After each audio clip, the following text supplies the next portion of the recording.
Assalamualaikum warahmatullahi wabarakatuh. Eh, apa kabar ya semua? Mudah-mudahan dalam keadaan sehat.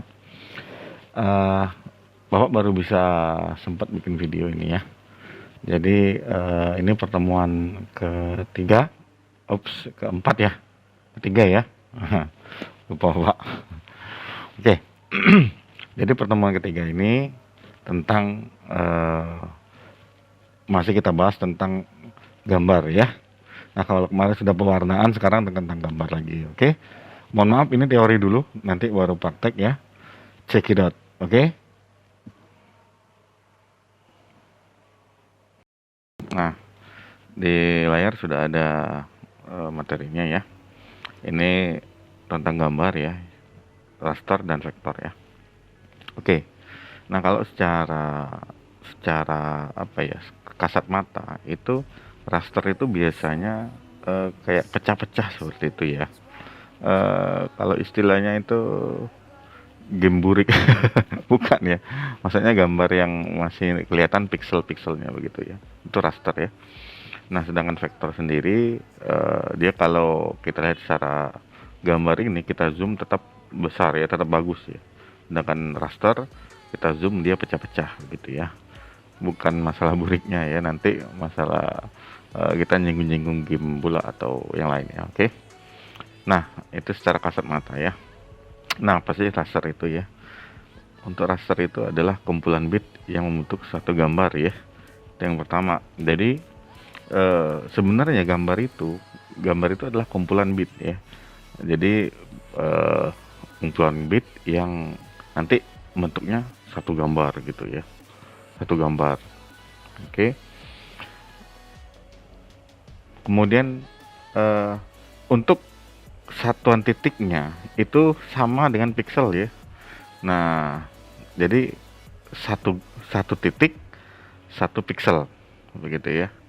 Jadi jumlah pixel itu berdasarkan jumlah pixelnya ya. Jadi kalau pixelnya jumlahnya sekian, berarti bitnya sekian begitu ya. Nah, kemudian masing-masing warna juga sama dengan bit ya, tadi sama aja. Kemudian bit itu merupakan satuan terkecil ya, satuan terkecil dalam sebuah komputer. Ingat gitu ya. Kemudian makanya orang lebih kenal dengan bitmap ya. Bitmap. Nah, itu raster ya. Dia punya kelemahan loh. Dia punya kelemahan ya. Yang pertama eh, tidak bisa dibesarkan atau dikecilin gambarnya. Jadi gambarnya segitu untuk ukuran 400 kali sekian, dia segitu aja. Kalau di zoomin dia pecah, kalau dikecilin dia jelek begitu ya. Jadi ini apa ya, ketetapan begitu ya. Jadi kalau misalnya kalian membuat raster ya, itu resolusinya harus ditentukan untuk berdasarkan berapa gitu loh ya. Kalau resolusinya diperlukan untuk 1024 kali 768 ya, buat segitu pixelnya jumlahnya ya. Kalau misalnya dibutuhkan kecil ya buatnya kecil, jangan buat yang besar besar gitu ya. Maaf ya. Ukuran filenya relatif besar ya. Jadi ukuran file untuk raster sendiri itu besar. Kalau ukurannya besar, kalau satu raster aja membutuhkan banyak ukuran, maka kalau banyak gimana ya. Jadi ini kelemahannya ya, merupakan kelemahannya. Nah, kalau dikonversikan, ini akan menurunkan kualitas gitu loh ya. Apa ya, kalau kalian ngirim gambar di WhatsApp WP ya, misalnya kalian foto, kemudian kalian kirimkan lewat WA, itu kan bentuknya JPEG ya. Maka kalian boleh lihat sendiri, itu yang Anda kirimkan gambarnya dengan gambar aslinya pasti kualitasnya turun. Ya kan? Coba buktikan. Lihat aja dari kapasitas. Maaf ya. Nah, Anda bisa lihat dari kapasitas saja. Ya. Dari kapasitas saja, kalau sudah turun berarti dia turun kualitasnya. Oke. Nah, itu kelemahan dari raster ya. Eh, Kemudian bukan hanya kelemahan ya, raster juga punya kelebihan ya. Nah, ini kelebihannya. Yang pertama adalah pemakaian prosesor yang relatif kecil. Jadi lebih enak mengolah raster untuk image ya daripada nanti apa namanya, daripada vektor sendiri ya, karena vektor lebih pengolahan prosesornya lebih besar ya, lebih berat untuk resource-nya. Makanya kalau anda anda ngedit buat gambar ya, atau ngedit gambar, itu lebih enak ngedit foto daripada anda membuat logo. Lebih ringan ngedit foto daripada membuat logo, karena foto itu kan termasuk ke dalam raster ya. Jadi pemakaian prosesornya relatif kecil begitu ya. Kemudian mampu menangkap nuansa dan warna yang bentuknya natural. Nah, ini kelebihannya ya. Kalau moto pasti bentuknya sesuai apa yang di foto ya. Nah, kalau zaman sekarang kan biasanya eh, handphone sekarang kan resolusinya udah baik ya, udah bagus. Maka yang terjadi apa? Sekali foto, mirip bagus sekali ya. Nah, itu kelebihannya untuk raster ya. Nah, ini untuk line art ya, untuk bitmap ya. Di sini ada implementasi untuk bitnya ya. Jadi yang pertama kalau putih itu 0 ya, sedangkan kalau hitam itu 1. Itu hitungannya ya untuk jenis gambar line art ya, atau hitam putih. Nah, kemudian ada juga yang graphical ya. Graphical itu gabungan dari abu-abu dan putih sama hitam ya. Jadi menghasilkan abu-abu begitu ya. Gabungan putih sama hitam hasilnya abu-abu begitu. Nah, ada juga namanya multitone ya. Multitone itu 2 warna atau lebih. Itu disebut multitone ya. Kemudian ada full color. Nah, ini yang paling enak ya. Full color ini yang paling banyak dipakai ya. Nah, kemudian untuk bitmap sendiri atau tadi raster sendiri, ini formatnya banyak ya. Nah, termasuklah yang kita pakai kebanyakan itu JPEG ya, singkatan dari Joint Photographer Express Group ya. Jadi banyak sekali jenis format dari raster itu yang bisa kita pakai ya. PNG, GIF, JPEG, BMP ya, atau bitmap. Kemudian TIFF, TIFF ini jarang ketemu kita.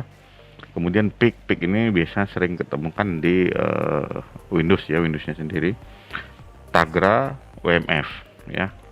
Nah, inilah jenis ekstensi yang ada pada bitmap atau raster ya.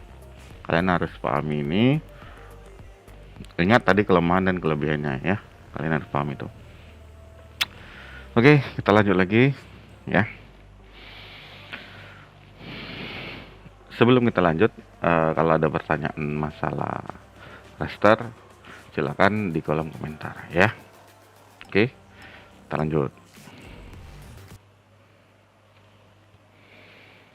Oke, apa itu vektor ya? Vektor itu adalah gambar yang disusun dari sekumpulan garis, kurva, atau bidang-bidang tertentu ya. Kemudian dirangkai dan dibuat secara sistematis begitu ya. Nah, ini biasanya digunakan untuk logo-logo begitu ya, logo-logo. Nah, contohnya ya logo-logo seperti Chrome ya, banyak lah ya. Logo, banyak sekali logo. Nah, itu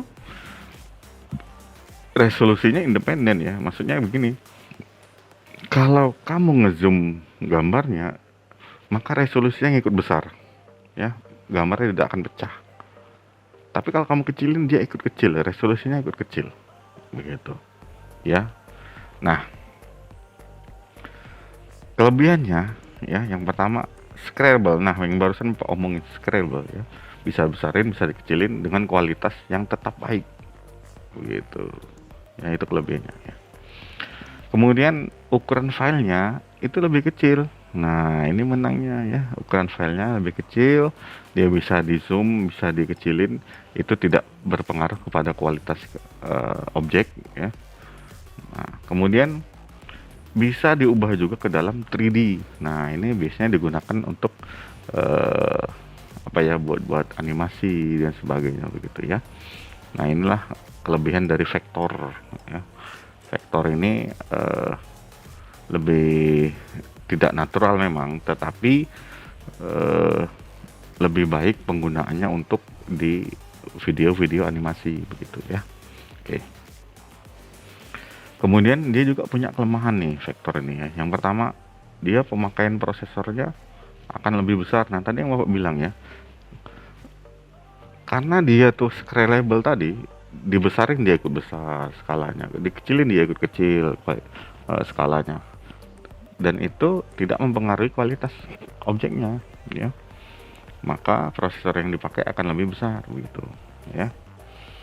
Nah, gambar akan terlihat lebih kaku. Ya, memang tidak natural ya. Tadi yang Bapak katakan juga itu tidak natural ya.